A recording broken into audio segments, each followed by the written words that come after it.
Hey cats, it's your midsole man EDDBUD here. Today I'm reviewing the Nike VOMERO Plus. Is this a Nike Swoosh Saviour or just simply a rebranded Invincible Run? Let's take a look.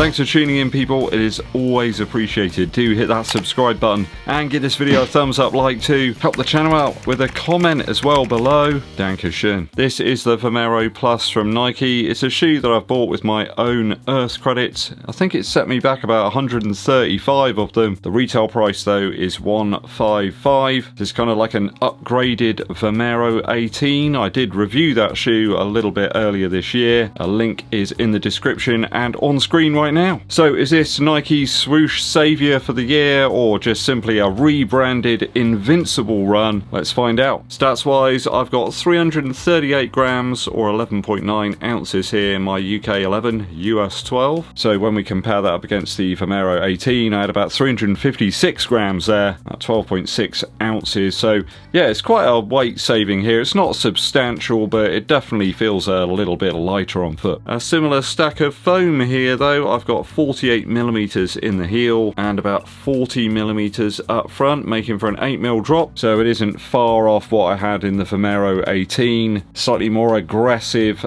forefoot drop there. I think it was about a 10mm, and you could really feel it on foot. This doesn't feel quite as harsh. Another shoe that is extremely wide in terms of surface area. I've got 12.4 centimeters here, the widest point of the forefoot, and 10.6 centimeters at the widest point of the heel. So practically the same as the VOMERO 18. Now the ZoomX midsole that we have here, because this is completely full of ZoomX, there's no other foams. There's quite a thick paint coating on it, but it's coming in at similar ZoomX softness levels as we've had in the past. I've got a score of about 24, but I think it's probably a little bit lower than that. The coating is quite thick. Rubber is pretty much the same as we had on the VOMERO 18 as well in terms of the short A durometer scale. It's about 67. I did find that that rubber wore down reasonably quickly compared to a lot of other makes and models.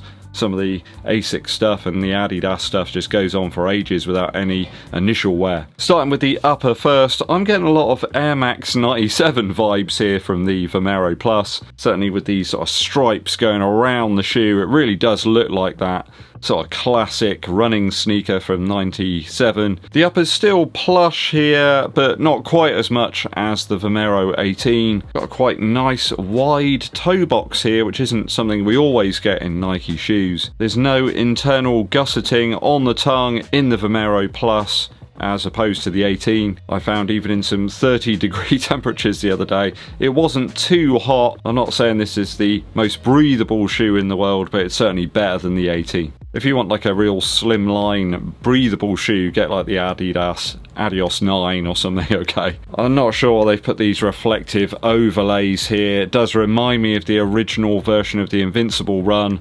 I removed those from that shoe with some of my wife's nail polish remover. I might do the same again here. They're just in a position that really isn't great. Who at Nike is suggesting to put these reflective pieces on here right where your toes are? It's a bad idea. You know, people talk about tech, don't they, and all this investment in developing these shoes, but how does this happen? Tongue padding here is okay. It's actually quite collapsible as opposed to the VOMERO 18, which is quite thick and padded. One major concern I have here with this shoe is the lace loops. I found I had to cinch them in a fair amount to get a good lockdown, even adjusting the shoes actually mid-run. Why they continue using these rather than normal eyelets is beyond me. I've seen posts on the internet of people breaking these things as well after a few uses. Just a bit of overzealous lacing, so do be warned, take it easy when you're cinching the laces up on the VOMERO Plus if you do pick up a pair. There's some quite significant toe box reinforcement here at the front of the shoe just to give things a bit of structure, and there's so many Nike overlays here that are quite rigid. It's a bit perplexing. Just get rid of a few of them. We know it's a Nike shoe, right? Do we need all of these extra overlays? Add in weight. There's a pull tab and you really don't need it. if you just untie your shoes and retie them when you put them on, that's going to make them last a bit longer. You're going to get more out of your investment. Okay, so why we need these things, I have no idea. It's not like anyone's going to wear this for a triathlon or anything. I would suggest going true to size in this one. A couple of people suggested maybe going down a half size, but I don't really feel that that will be beneficial.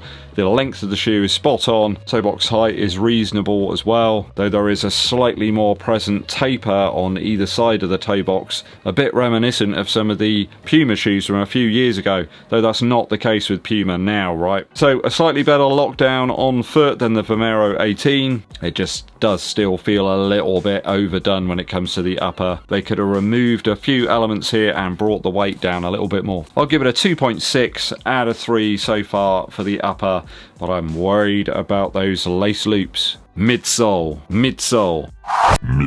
now. I had to bring back the midsole now thing because people complained I didn't do it once, so hope you enjoyed that one. We have ZoomX here and all that comes with it. It's soft, it's compressive, it's reasonably bouncy once you break it in a bit. Though I found it a little muted, it does have a spongy lasting board which is on top of the foam in between the insole, and it just sort of nerfs the feeling of the ZoomX a little bit. The reason I liked the original version of the Invincible Run was because you had nothing on top of the foam aside of the insole, and you got a more sort of bouncy fun ride, I suppose. So just seems a bit muted here. Why they did that, again, no idea. I mean, step-in feel was a big thing for people with running shoes. They get them on foot and it's like, oh yeah, walk around the kitchen or something. It felt great.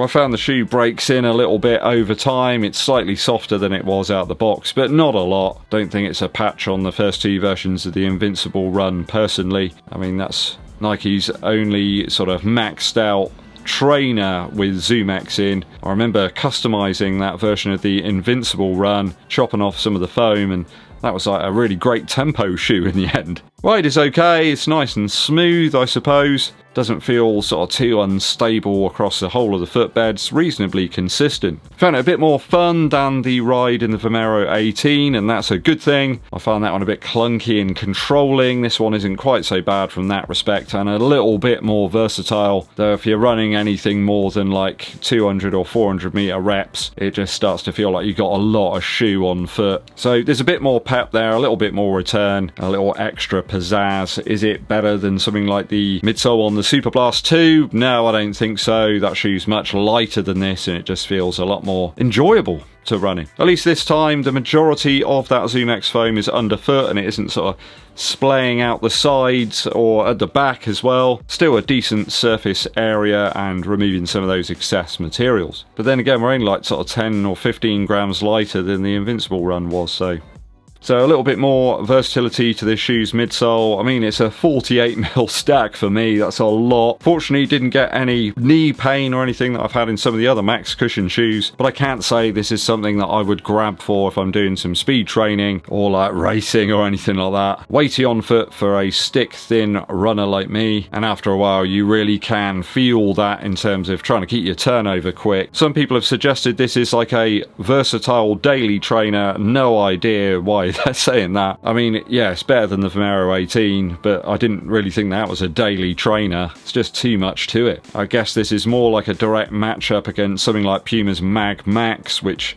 for me is like a sort of easy or recovery shoe. Maybe you do some very slow long runs in it, and at least the VOMERO Plus is coming in a little bit cheaper than that shoe. So a decent showing here, but it's not all that innovative. It feels exactly like the last Invincible Run 3. Better than the standard VOMERO 18 though, so buy this over that. 2.7 out of 3 for the midsole. Outsole wise, the rubber here is starting to show some early wear after like about 11 miles. That's pretty ridiculous, really. Some of the other shoes I've reviewed have gone on for ages before they've shown any wear. Look at some of the light traction stuff from Adidas. That looks almost untouched at 100 miles. We've all seen that Nike rubber showing some wear early doors. The grip's okay here. I mean, the rocker's quite significant in the heel. You've got this real bevel here, which some of you might not like. We'll just have to put some more miles in and find out over time how it holds up. Okay, on road and pavements, not really sure this shoe is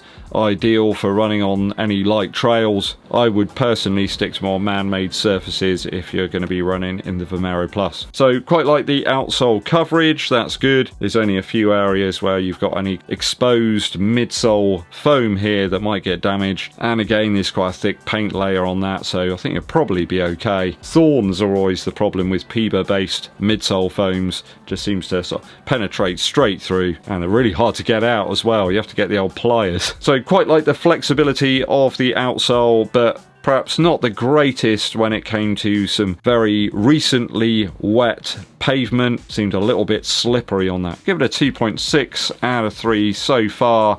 It's okay. We'll just need some more miles to get a better appreciation. Value-wise, these are £155 or Earth credits here in the UK. I paid £135 with some discount. I think it was from Sport Shoes, possibly. I think this is a decent max cushion model. I don't think it's perfect, but it is probably one of the better Nike options we've had in a while. I don't think it's a daily shoe though by any stretch. Bit too clunky, tall and overdone for lots of folks. I mean, the Nova Blast has got the perfect balance of that between the cushion and the stack, or maybe even look at the Evo SL if you want something that's a lot more nimble than this. I'm trying to think what the weight difference is between the Evo SL and this, probably about 80 grams, and that's quite a lot. I think your Pegasus Plus is still the best bet for a daily Nike shoe with ZoomX. I can't see anybody opting for this for anything other than easy pace or recovery efforts. 338 grams is still right up there in terms of weight for similar models from other manufacturers. So at least the price a little bit more realistic here from the VOMERO Plus when you compare it to the Glycerin Max perhaps, or the Mag Max Nimbus models from Asics. Certainly quite a lot cheaper than the Super Blast 2, but I do think that is a much better shoe. As such, kind of like a value max cushion option, if you can say that about a shoe that's 155 quid, but I am very worried about those lace loops here in terms of longevity, and also that outsole. Quality is kind of standard Nike stuff here. It's not the greatest, it's not the worst, middle of the road, maybe one of the slightly better pairs I've received over the years. Give it a 2.7 out of 3 for value for what you actually get here if you want a max cushion shoe. So it's better than the VOMERO 18, and that's the point of it, right? If I've totaled the scores up correctly for the VOMERO Plus, we've got a 10.6 out of 12.